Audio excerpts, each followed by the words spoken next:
unbearable! Help me! Help me! What is this nightmare?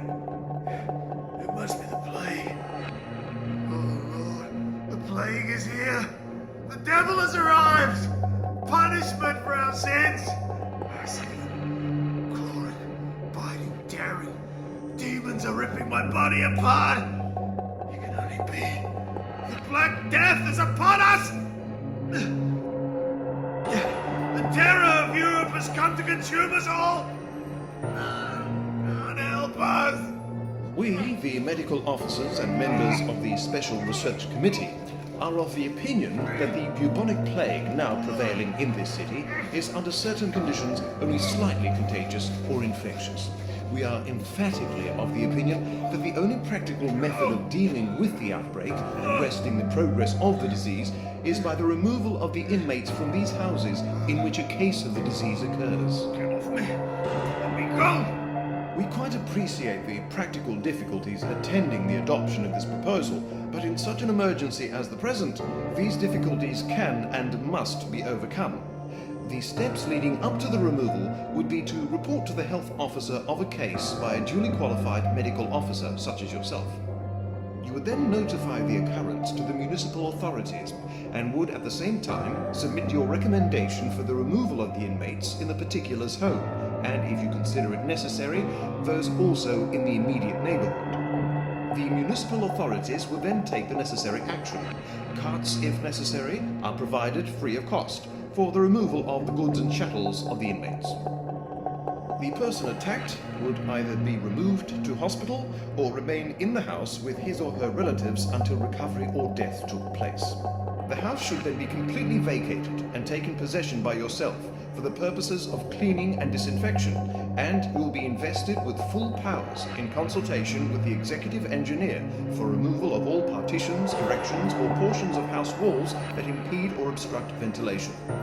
After an interval to be determined by you, the house would be reoccupied. There can be no question as to the necessity for the adoption of these measures we now advocate, and we trust that in the interests not only of Sydney, but also those of the whole of Australia, it will be accepted and acted upon, more especially as the untiring energy displayed in the thorough and systematic cleaning and disinfection of the affected parts of the city has as yet failed to arrest the progress of the disease. If a case of plague is confirmed at a dwelling or public place, it should be immediately cordoned off by the local police to prevent the person leaving. The patient will then be transferred to the quarantine station by wagonette or stem launch. All contacts in the house and all employees of business premises, if 2 or more employees were affected, will also be transferred to the STEM station for observation. The word contact means one who has been exposed in more or less close association with plague rats within 5 days past. In our civilized community, isolation of contacts must not be indiscriminately enforced. The body of Captain Dudley, who is suspected to have died from bubonic plague, was towed to the quarantine ground in a skiff and buried there last night. The residents in the houses in Cambridge and Gloucester Streets, lately occupied by Captain Dudley, were conveyed to the quarantine station on Saturday.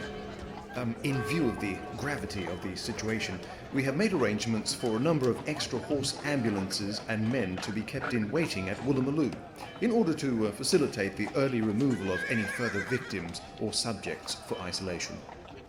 Owing to the Boer War, the war stocks of disinfectants in the city, especially carbolic acid, are very short. Several further outbreaks of fever have been reported this morning. The condition of John Makins, that bubonic plague patient who confronted you earlier, has deteriorated this morning. He passed a very restless night and was much weaker and delirious. Unfortunately, he succumbed but an hour ago, and his body is en route to the quarantine cemetery. Now it's definitely settled that Makin's case is one of plague. You need to be protected with Professor Hafkin's Prophylactic. Apart from personal cleanliness and care for the general health, a decided measure of individual protection is afforded by this treatment. This fluid, often wrongly called a serum, is a sterilized broth culture of Bacillus pestis, containing both excreted toxins and the dead bodies of bacilli. Its injection in the average dose of 2.5 cubic centimeters for an adult man produces a mild febrile attack lasting 24 to 48 hours, and the swelling at the site of the injection, a little painful for 2 or 3 days, but after that merely a hard, painless lump which gradually disappears. The claim that its use has reduced plague mortality by 80% is well supported, and the protection is said to last from 6 to 12 months after inoculation.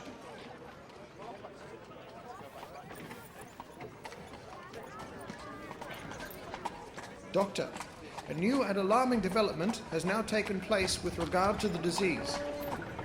Hitherto, no case has occurred, so far as we have discovered, of the plague having been contracted by any person coming into contact with a plague patient. But this morning, 3 of the relatives of that infant named Dovey, who died yesterday in the Sydney hospital, exhibited the symptoms of the plague. They have at once been removed to stricter isolation. In this case, it will be observed that the infection was possibly from the same source as that from which the child contracted it, or possibly from close contact with the infant. Today, a letter will be addressed to the mayors of all coastal municipalities and ports, informing them that they should requisition for disinfectants, which will be furnished gratis by the government for use in their districts. Steps to ascertain what was being done at the wharves at which the infection was first discovered and from which most of our previous cases have been reported have been taken, and the result has disgusted me. I've discovered a filthy and abnormal state of affairs by which it appears little indeed has yet been done. During the day, the question will be considered of forbidding the further use of these wharves, that is, to quarantine them, of which the owners or controllers have shown such laxity. The only escape for them will be to at once put as many men as are able to work without falling over each other to clear away the horrible accumulation of decaying vegetable matters and refuse which now exist there. Plague is present in Sydney. It has been introduced by diseased rats, and there is great danger of it spreading still further. We must make great efforts to kill all rats. This war must be persistently and steadily carried on. It must extend to every neighborhood, as well as to those where the rats are known to be infected, for the following reason. As soon as rats are aware that they are dying in numbers or are being trapped and killed in any place they inhabit, they leave the place and go to some other. If there are already rats at the latter place, these become infected by the immigrants and then disperse in their turn, thus carrying the disease still further. All rats, therefore, must be exterminated as far as possible, and the attack upon them should be simultaneous in the healthy and infected neighborhoods.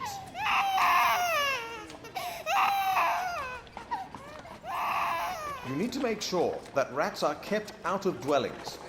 Take care that doors are not broken near the ground, and close them at night. See that all gullies are effectively trapped. See that every house connected with the sewers is so connected according to the regulations of the Board of Water Supply and Sewerage, and that the traps are in good order, so that rats cannot get past them. Gather up with scrupulous care all fragments of food, bones, vegetables, potato peelings, corn, etc., and either burn them at once behind the kitchen fire, or place them in a securely covered dirt box. As far as possible, also leave no water about where rats can get at it. Rats are always looking for food and will not stay where none is to be found. Lastly, take measures to kill any rats which happen to reach the premises. Poison is the best means, and nothing is better than arsenic, which is sold as rough on rats and other names. It should never be spread on bread and butter, which might attract children, nor on any similar food. It should be mixed with a little meal and water. Oil of aniseed and oil called oil of rhodium are said to be specially attractive to rats, and a little may be mixed with the meal or smeared on traps, set traps also. Use dogs too. Dogs very rarely indeed have suffered from plague.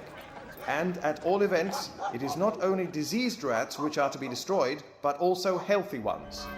Dead rats found about the premises should not be touched unless they have first been scalded with boiling water where they lie. They should then not be taken up in the hands, but with tongs. They should be burnt. Extermination of rats is the most important thing to be attempted at this time. Very good reason has been shown in thinking that the plague spread in Indian cities is not so much in proportion to overcrowding, nor to filth, as in proportion by which houses facilitate the entrance by rats to dwelling rooms. Still, it must be remembered that although rats may begin an epidemic of plague in man, they are by no means the only carriers of the contagion. Plague is a fever. Like other fevers, it is aided in its attacks by filthy surroundings, and probably its infection is fostered by filthy heaps of neglected and putrefying material, and by filthy earth. This lane from which the patient was removed, and which is immediately opposite the premises occupied by the late Captain Dudley, is a disgrace to any civilized city, the houses generally being unfit for human habitation. I do not remember having seen, even in the most notorious parts of London, anything much worse, and if there is a difference in favour of this lane, the fact can only be attributed to the effect of the greater amount of sunshine existing here. The medical staff went down here, prepared to isolate everybody living in the lane, as it seems to us to be absolutely necessary that such a step should be taken. Not only were they met with absolute refusal on the part of every person, but with language as well. That lane is a small cul-de-sac, some 50 yards in length. However, it is not the lane which has several times been referred to as being in an abominable condition, and which is also in this same neighbourhood. You should present this collection of filthy brick huts, I cannot call them houses, and all other such places as are discovered, to the metropolitan district of the local authority as places unfit for human habitation. They are simply ghastly. Nowhere have I seen such a retreat for filth as the rocks of Sydney. Few places could be found more healthily and delightfully situated, but nowhere are the country and beauty of nature so painfully contrasted with the misery and deformity which lie to the charge of man. Neither Dr. Reed or myself, although we have both of us had a great many years in Sydney, could have credited without such ocular inspection the terrible state of overcrowding which we now witness. You see, the plan adopted in the construction of these cheap dwellings is a very simple one. A wall is run up on the extreme back boundary of the allotment and extending to either end of the ground. This is intersected by a number of partitions at right angles of an average distance of 8 feet apart, a couple of cheap sashes for the upper and lower room, and one door on the ground floor of each house, and lo, the buildings, when roofed, are completed, and a property yielding good returns is created at a minimum outlay. Near Cambridge Street on the west side is a wide vacant space forming part of a block extending to Princes Street. Where the vacant eastern part of this block joins the occupied western part is a cluster of 3 closets built over one cesspit. This pit is about 12 by 12 foot, depth unknown, and has not been emptied for 4 years at least, and is in a very foul and startling condition. 2 of these closets, besides being legitimately used by 30 persons, are quite open to the residents of Cumberland Street and to anyone else. Over there are 3 houses unconnected with the sewer. 12 people live in them, and the ingenious proprietors hired a man to come down twice a week and empty the receptacles into the waters of Darling Harbour. Is it possible to conceive a state of things worse than that? To actually pollute the eaters of the harbour in that way, and no one to take the slightest notice. It is a matter of such common occurrence that everyone looked for it, in the same way as they looked for the visit of the landlord every week or quarter day. Jumping out of the water there are 2 foul-smelling sentry box structures smeared with manure, the only sanitary convenience for the 60 or 70 people that live in this street. A state of things that transcends the Darling Harbour revelations and makes them small in comparison. Sewer connections that have become broken and are patched by wrapping pieces of sacking around them. Houses without any backyard at all, and with the sanitary necessities located in the kitchen. Other places where filth oozes out from beneath the floors, and damp abounds to such an extent that inhabitants cut small gutterways in the doorsills to enable the water to run into drains placed immediately outside. Bathrooms on upper floors which are faulty, and which allow the bath water to trickle down into rooms beneath, bedrooms adjoining stables, apartments into which daylight never enters, houses built over old wells that were put out of use years ago but which were never filled up. Walls 1 brick in thickness, saturated with damp, floors resting on the earth, and so rickety that you could put your shoulder through them, and owned, I regret to say, by a well-known medical man. All these are only some of the abominations which we've found. In point of structure, they are the worst places I have come across in Sydney yet, and lately I have encountered a good many bad ones. O'Brien's house was in a filthy condition. The floors were covered in foul refuse and dirt. Maxwell had a load of horse manure on his premises, besides old bedding and other rubbish. Keys and heaps of house garbage and human excreta on his premises. The closet pan was stopped up. In Lazar's school and church, there was a quantity of night soil littered all over the place. Of course, now that plague suspects have been reported here, the number and street of this humpy is advertised throughout the length and breadth of Australia, and every burglar in the land knows the exact spot where an uninhabited crib may be safely cracked. The scourge of the East Grim Bubonic Plague is marching stealthily but with steady strides to these shores. The foe is at our door. Sanitary science, with powerful disinfectants, fumigations and rigid quarantine regulations, stands guarding our ports. But this fell destroyer on pestilential wings seems to smuggle in and defy all efforts to beat him back. Wherever there lingers impurity and putrefaction, he takes up his abode, and the seeds germinate and multiply. Public sanitary vigilance is imperative. Let the sewers be flushed and every form of impurity swept away. Let the health of the community be maintained to the highest possible degree, but in addition to all, let every individual be on the alert. The human body has the most perfect and complete system of sewerage, defying the utmost art of man to rival. The wise Creator has provided means for the eradication of all effete and impure materials from the human body. Dr. Morse's Indian root pills. They have such a perfect combination of the best and most energetic remedies provided by beneficent providence for the true purpose of cleaning the whole system, flushing the sewers, rousing up the liver, kidneys, and the whole intestinal tract to their proper functions, and at the same time imparting vigor and tone to the whole system, that it is with the utmost confidence that I recommend them to the public as the best preventative of the fearful ravages of that justly dreaded disease, bubonic plague. Can you believe this crowd? At 8:30 this morning, there were fully 1,000 persons surrounding the offices of the Board of Health. A foolish panic of exaggerated fear and alarm had evidently set in. The persons in attendance were rushing the premises for the purpose of being inoculated.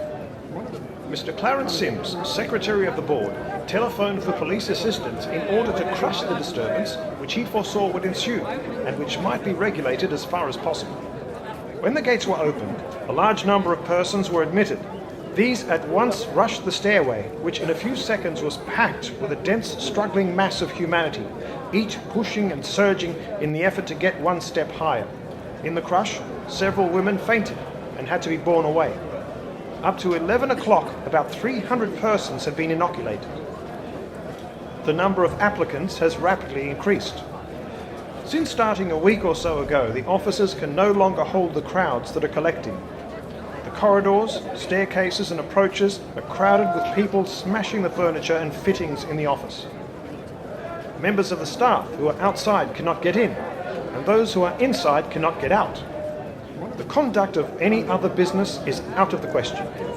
The office is now being cleared by the police, and the operations are being transferred to a large exhibition building with a police guard to control the assemblage. A serious position has arisen today in connection with the outbreak of the plague in these two warehouses, in which 140 employees are engaged.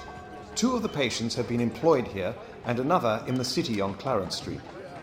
It is a satisfactory thing, however, to know that since the whole of these employees have been inoculated, there is not the same risk of disease spreading. In view of this fact, the Board of Health strongly recommends that there is no danger under the circumstances in allowing these people to remain out of quarantine. The patients, of course, with their immediate families must go down, and the business premises must be quarantined. but their fellow employees will not be forced into quarantine. All that would be necessary would be strict supervision by the health authorities, and of course immediate quarantine should suspicious circumstances arise. If it were not for the strong recommendation of the Board of Health, whatever inconvenience might be caused, we would insist on those people going into quarantine.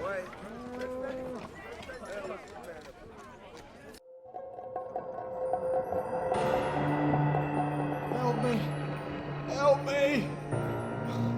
I'm at my wit's end. Dear God, please help!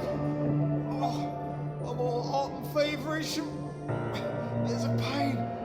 Agony, I tell you. Right here. Between my legs. Oh, Jesus, it hurts! If it is true that the plague was brought here by rats, it is equally certain that it can be prevented by ants. Disinfect ants. Other good remedies are whiskey and brandy, provided they are of the best quality, such as those supplied by Fitz's bottle department, the best and cheapest in Sydney. Not another of ya? Git! You lot told me family not to start cooking until after you plague inspectors had made your visit. Well, can't you see? That's how I make me living. Ah, to hell with the lot of you. I've been up since dawn getting the jump on you. But you march in, smashing me logs, sniffing around and such, then checking me out, touching me private parts and all. I see them guards itching to take me in. The hell you will, I say. Ain't nothing's gonna get me in that foul carriage, I tells ya.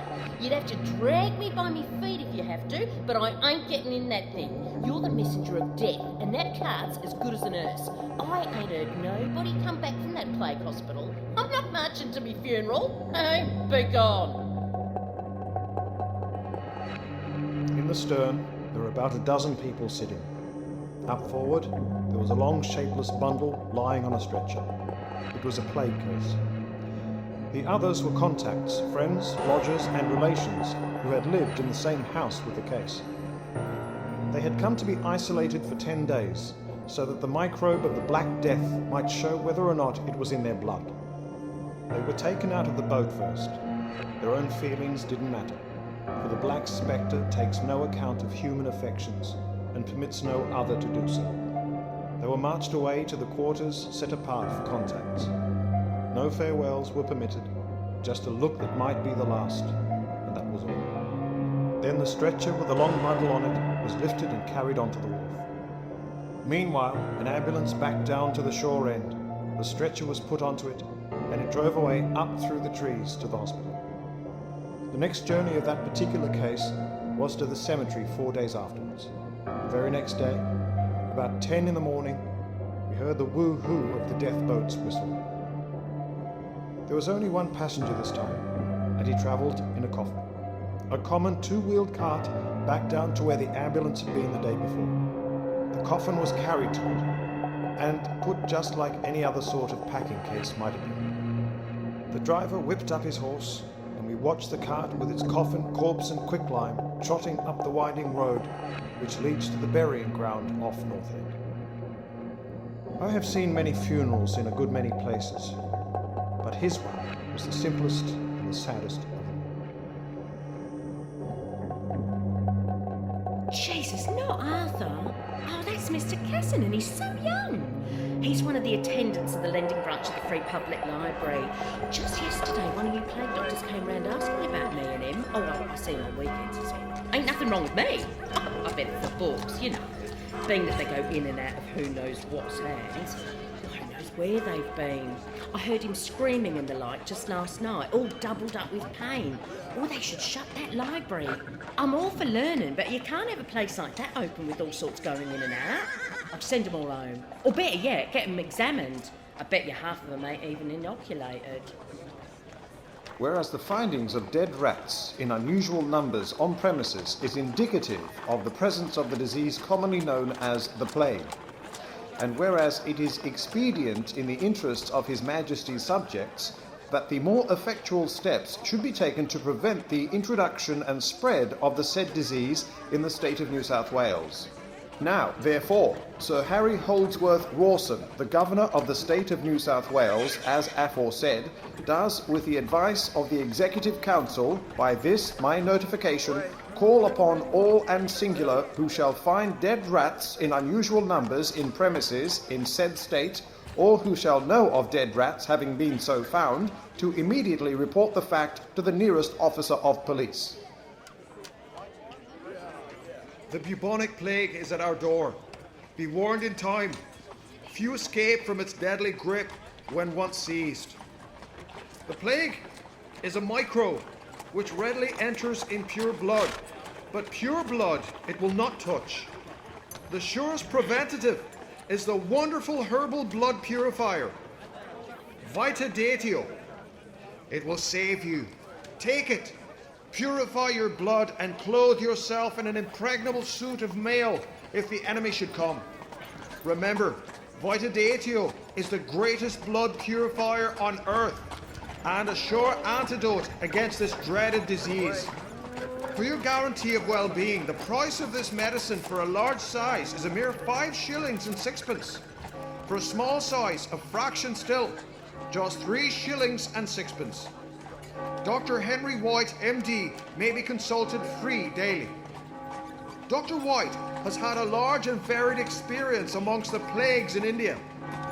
Ask your local agent, chemist or grocer for Vitadatio. Be sure to mention my name, Mr. George O'Reilly. I am the Agent General for Australasia, India and Ceylon. Please pay careful attention to these directions for special cleansing and disinfecting.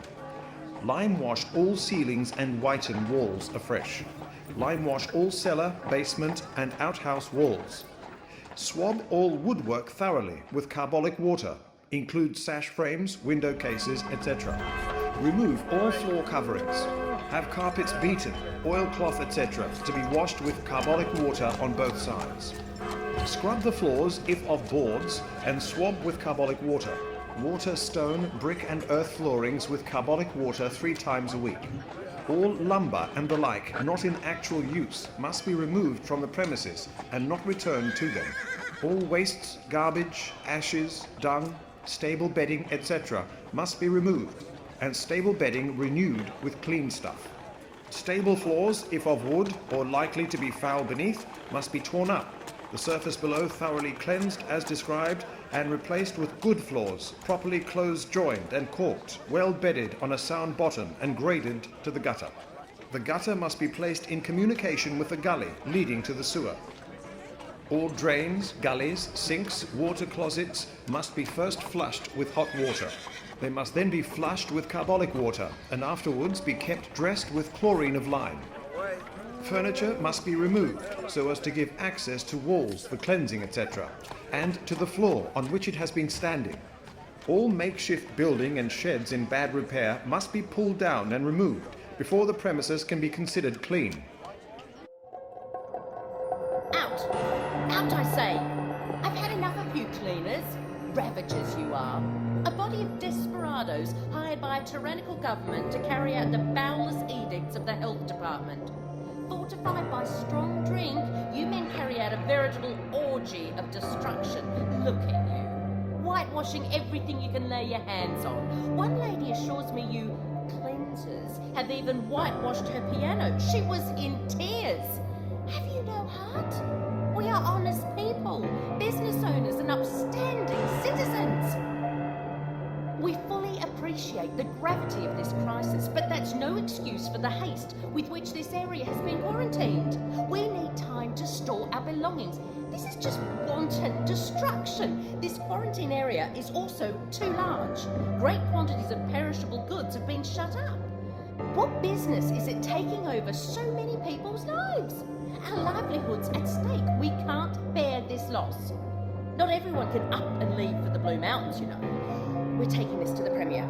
We want compensation, and you'll be damned if you continue this demolition. All in the name of the public good? We are the public. Our Citizens Vigilance Committee will fight you at every turn. He'd not run away to the country if you take a drink of Mighty Alok with soda water every morning.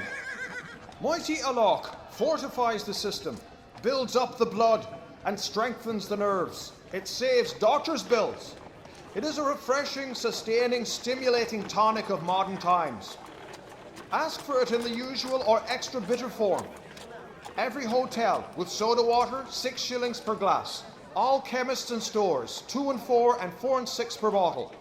When being served, insist upon being shown the bottle bearing our trademark, Aloch. Whether it be in the usual or extra bitter form, the word Aloch must appear to get the genuine article. The talk of the town, the drink of the season, unintoxicating. It is an unequalled remedy for all stomach complaints. A little taken every morning with soda water keeps the brain, liver and kidneys in perfect order. Scientific examination of mighty Aloch by the most eminent authority in Australia. Messrs. Fisher & Co. of 8 Bridge Street, Sydney, on February 1st, 1898, stated, "Gentlemen, I have examined your preparation, Mighty Aloch, and find that it contains, besides kola nut, only pure vegetable drugs having well-known health properties, A-helms, guaranteed not to contain quinine or iron or any injurious ingredient. Come visit the sole proprietors and manufacturers of Aloch, Fisher & Company Pharmacy, 337 George Street, nearly off the General Post Office." Bad news, I'm afraid. The portion of the Rock's quarantined area of the city lying between Lower Fort Street, Essex, George and the Wharves is very dirty. Several dwellings will have to come down as being unfit for human habitation. As is usual in quarantined areas, the wooden sheds erected in the rear of the premises have been incontinently pulled down. Something like 400 tons of rubbish have been carried away from this area, and though I hope that the men will be withdrawn today, it is now quite certain that they cannot possibly complete their work, and that they will have to go over into next week. Plague Doctor, we need your help in finding more workers. We need every able-bodied individual to rid these streets of this pestilence once and for all. You must round up any remaining suspects in the quarantine zone, and together we'll destroy the rodent's habitat and send this godforsaken plague back to the hell it came from. More active work is being done on the wharves in Miller's Point, on the other side of Princess Street. Yesterday afternoon, 100 additional men were set to work. At the Union Company's wharf, the decking was lifted and the vacant space below rapidly filled with rubber and concrete. The old stores on what has been known as Huddart Parker & Co.'s wharf are now in the process of demolition. These are built of corrugated iron and have stood for many years. A good deal of iron has already been removed. Men have also been placed on the Illawarra Company's wharf, dismantling the building there. On the Hunter River Company's wharf, 75 men are engaged in pulling up the decking and taking out the rubbish that has accumulated under the joists. When that is completed, they will fill up the vacant space with rubble. The sheds on Howard Smith & Sons wharves have been cleared of their contents. The floors have been concreted on the wharf north of King Street. A seawall has been erected inside the street piling, and the space between the wall is filled with rubble. And at the wharf on the opposite side of Windmill Street, the same kind of work is in progress. Oh, my leg! I can't move. Please! Oh, God. I'm knocked off and I can't go on. It's getting worse. I can't eat. I'm vomiting. My head feels like it's going to explode. I'm all burning up. My legs all gassed and bleeding. Look! You gotta help me. Take me fluids. Please. Somebody tell me what's wrong. I can't take it. It's the ship. Rats everywhere. We need to send them to hell. It is painful to have to say so, but it is quite clear that this city is now in the hands of an epidemic, and the rat is the cause. If the plague is to be stamped out, rats must first be exterminated. I cannot too strongly impress this upon the public. We have already said that we have actually identified plague in certain rats found at Chippendale, 2 miles from the Darling Harbour slope. The infected area extends just as far as the rats do, and although the cleansing of neighbourhoods is a very good thing so far as it goes, it is not of itself sufficient to arrest the spread of the plague. The imperative duty is to kill the rats. 2 cases of the plague were reported to the Board of Health this morning, and one of the patients died before his removal. The first case was that of a Chinaman named Moon Key, living at 23 Gloucester Street off Cumberland Place. It appears Moon Key arrived in Sydney on Tuesday from Burke and took ill on Friday. Dr. Barker reported to me this morning having found the man had died a few minutes previously, but he had no hesitation in pronouncing the case one of plague. The body has been sent to quarantine for burial, and 2 contacts have been removed to North Head. The house in Gloucester Street has been isolated and will be fumigated and disinfected today. The second case was discovered at Sydney Hospital. A woman named Kate Mulverhill, 29 years of age, and said to be employed in a Sussex Street boarding house, went to the hospital for treatment. Her illness was regarded as suspicious, so she was placed in the isolation ward and the Board of Health communicated with. Well, she's been examined by one of the board's doctors and found to be suffering from true plague, so she's been moved to the quarantine station. I hear talk in the city that several cases of plague has occurred in different families of considerable social status, and that there are those that claim their concealment from public knowledge is being connived at by our very own health department. I can only say that we have no knowledge of such cases, and I do not believe there is any truth whatsoever in that rumour. If, however, it should be found that any medical men have failed to report cases which they knew to be plague, the law will be put in motion. But then, as I say, I do not believe the doctors have willfully concealed any cases. Why should they? Another case of bubonic plague in these festering hovels. Once again, it's the Asiatics that have plague amongst them, and unless precautionary measures are taken, it will carry them off wholesale. The district in question is chock full of filth and dirt. It's overrun by opium dens used for the most base and immoral purposes, where modesty and virtue are dethroned, and where many a promising child has been victimized and suddenly plunged into the depths of infamy. The council should go to work at once, as now that the Asiatics have the plague, the matter is becoming very serious indeed.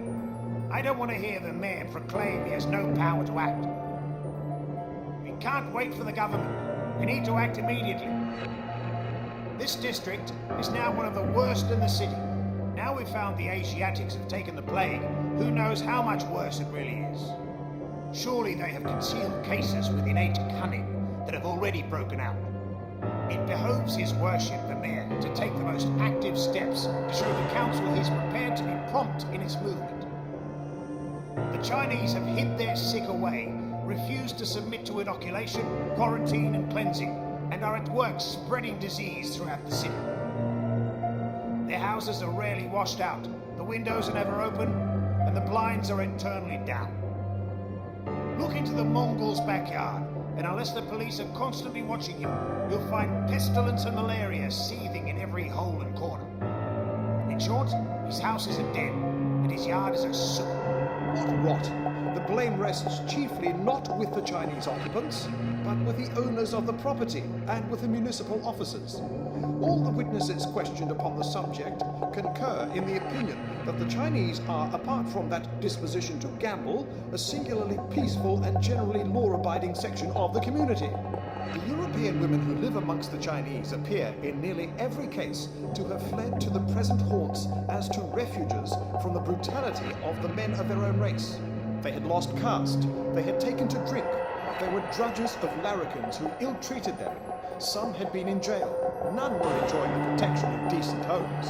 So, for lack of better prospects, they have sought the Chinamen, who at least pay them and treat them kindly. It would be impossible to say that these, among the most unfortunate class of women in our midst, have not improved their surroundings by crossing the racial line. If plague is rampant among these Chinese, we would find their bodies during our inspections.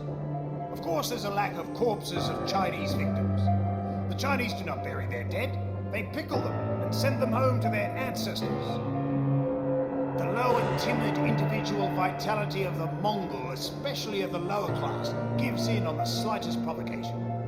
He will hang himself to escape a flogging. He will expire to escape the struggle with an attack of sickness. I say boycott the Chinaman's businesses and remove them to quarantine at once. It's got John. He was working with us in cleansing operations. We were within the quarantine area on the Darling Harbour side. He had been inoculated about a fortnight ago, and he appears to be only mildly attacked. We burnt his bed and blankets, and went and fumigated the place he was sleeping in. You know he was inoculated. What's going on? Hopefully that makes it not as bad. If you ask me, it's those printing factories we were clearing out. My mate's a newspaper reporter, and he tells me printers are in the habit of buying inferior flour for the purpose of making paste.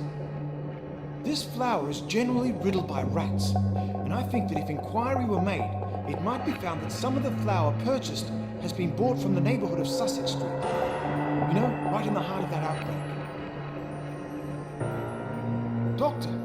Doctor, have you heard? Where are our plague suspects? We were called into this address this morning. Some man was suddenly ill at his home.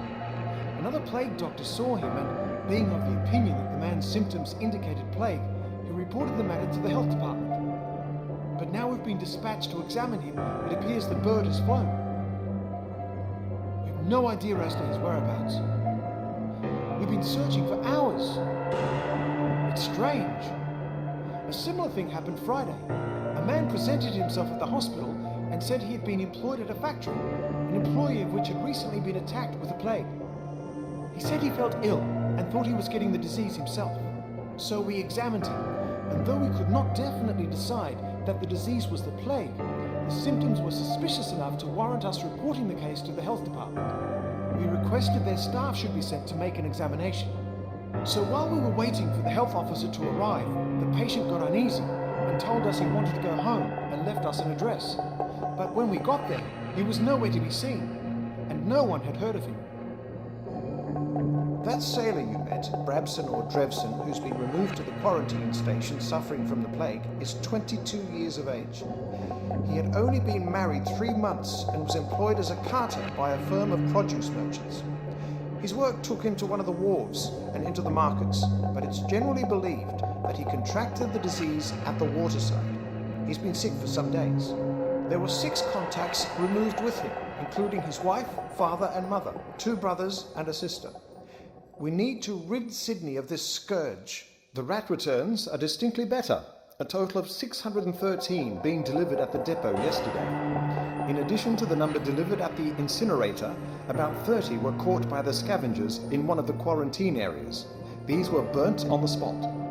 Large and deep pits have been sunk within the sewers and similar localities, and were partly filled with glucose, for which, it appears, rats are found to have an extraordinary predilection. Jumping into the pits, the rats were unable to get out. I think the City Council should get 1 ton of mutton or beef, cut it into pieces of, say, 5 or 6 pounds, fasten each piece of meat to a fine steel wire, then poison the meat with arsenic or any other poison that would be sure in its effect. Take the meat so dealt with and place a piece on each manhole of the stormwater sewers of the city and suburbs. By fastening the wire to the top of the manhole, they could always draw up the meat to see if it had been tampered with. If the rats were poisoned by this, it means the smell from the dead rats would not be offensive, and the first storm which came would wash all effects away. There would be no risk of dogs or any human getting at the bait, and the cost to the government or council would be small. Another experiment was tried a night or 2 ago. A large trap capable of holding 100 or more rats was lent to the cleansing gangs for trial. It was duly baited and placed on a wharf at night. Developments were awaited with interest when the morning came. It was found that the trap had captured 2 cats, but of course there were no rats.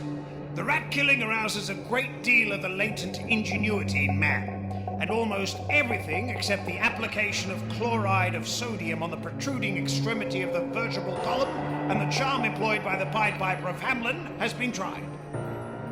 I am by no means a subject to this present ratophobia, and frank blasphemy, as it will be considered by the orthodox authority having spoken, I do not believe that rats have much to do with the spread of the plague.